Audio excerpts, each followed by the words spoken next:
Hi, I'm George, a 6th grader at Denver School of the Arts. J.A. taught me how to be a risk taker. I'm not sure being this close to a steer's horn was exactly what they were talking about. Meet my friend Larimer. He's here to help introduce Ron Williams.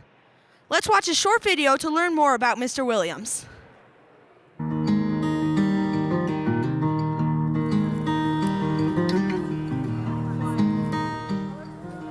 He's a real live cowboy. How he treats people is how he was brought up to treat people, in a very caring, interested way. He's not impressed by his success. From his humble, small-town roots, the success of Ron Williams in the energy business is remarkable. But this modern-day Roy Rogers' greatest gift is his visionary approach to every project, earning him a virtual star on the Philanthropy Walk of Fame. Ron Williams was born in Los Angeles during World War II. His parents worked at Douglas Aircraft. And then after the war, they came back to Nebraska, to this small rural town where I grew up, a town of about 300 people, 10 in my high school graduating class. But I do have to admit, I was not valedictorian. His humble background, I think, really set a fantastic foundation for what he's done now. And then I went to a state college, Kearney State. When I graduated, I drove to Denver, and then I spent 8 years at Arthur Andersen & Company, a CPA firm. Ron is a consummate businessman. He is very, very smart, even though he claims he's not. He makes terrific judgments. Sam Gary approached Ron and asked him to go to work with him.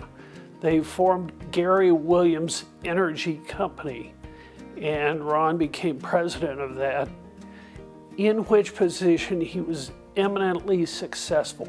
My timing was perfect in terms of my age and everything else, and coming here and being a part of what was then a boom. You know, through that, they had financial ability, and Ron did, to do things, and they made tremendous contributions to the community in many, many ways. Ron joined the board of the Children's Hospital Foundation in 1989 and is now a lifetime member. As chairman, he played a critical role in the hospital's move to the Anschutz Medical Campus in 2007. At the end of the day, we raised through philanthropy $250 million. He transmits his caring to other people.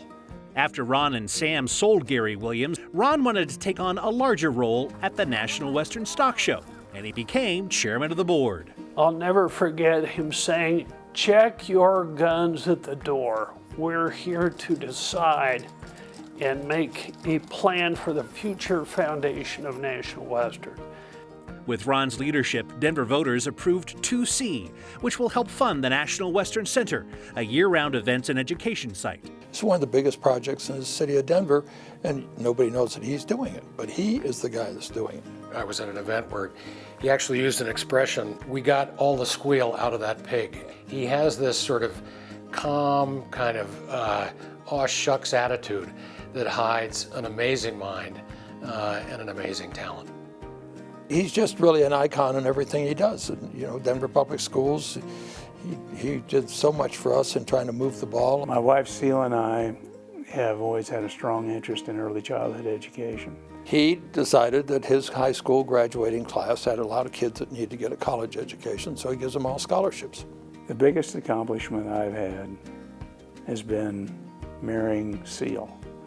Always a cowboy at heart, another passion of Ron's is his ranch. And my mother said when I was little that when I grew up, she knew I wanted to be Roy Rogers.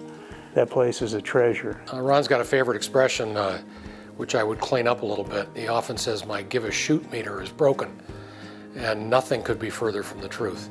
This is a guy who cares immensely about the well-being of the community that he lives in and has given back so much to it.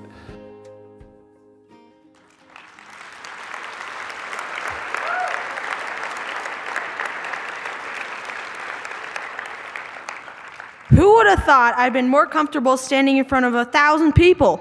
But I sure am. On the other hand, Larimer had to stay outside, but he'll be at the dessert reception following dinner if anyone wants to meet him. Now please welcome Ron Williams to the stage.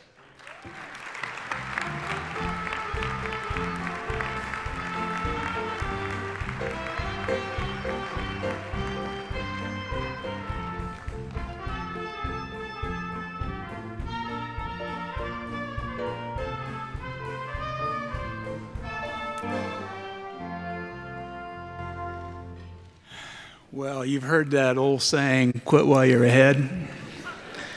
I've hit that point in time. I really have enjoyed the diversity of the people that we've had up here on the podium tonight and what they had to say, the history and the Evans family, the Fullenwiders. It's been my pleasure to work in this city for 35, I guess it's 40 years now. I met a lot of people out here I would consider to be friends, and I think they would consider the reverse to be true, and they would agree with me. Anyhow, like I said, where's the hook? Anyhow, I really appreciate this award.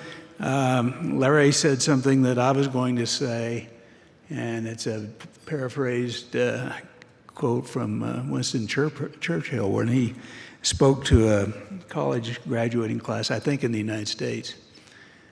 And he gets up on the podium, he looks at all these people, and he says, never, ever, ever, ever, ever give up. And then he turned around and sat down.